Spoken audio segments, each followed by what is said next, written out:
ہوئے ہم یہ مشورہ دیتے ہیں کہ آپ اپنے بچوں کا نام محمد رکھیں۔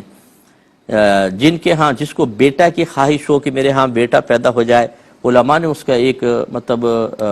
تجربے سے ایک بات ثابت فرمائی کہ اگر کوئی بہن پیگننٹ ہوتی ہیں اور وہ نیت کر لیں، شوہر بھی نیت کر لے کہ میرے لڑکا پیدا ہوا تو اس کا نام محمد رکھوں گا، تو لڑکا پیدا ہوتا ہے۔ یہ کوئی ضروری نہیں ہے کہ ایسا ہی ہو، لیکن بہرحال تجربے میں آیا ہے تو یہ نیت کر لیا کریں۔ اسی طرح جن کے بچے ہو چکے ہیں، آپ نے مختلف نام رکھ دیے، عبدالحفیظ نام رکھ دیا، عبدالکریم نام رکھ دیا مثال کے طور پر،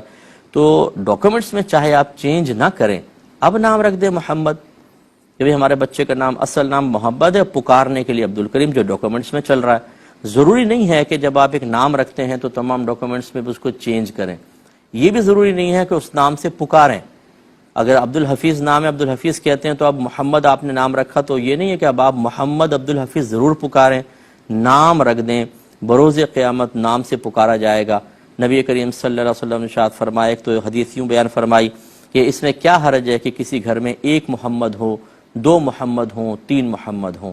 یعنی اپنے بچوں کے نام محمد رکھنے کی ترغیب۔ اسی طریقے سے میدان محشر میں جس کا نام محمد ہوگا، سرکار نے فرمایا وہ بخشا جائے گا،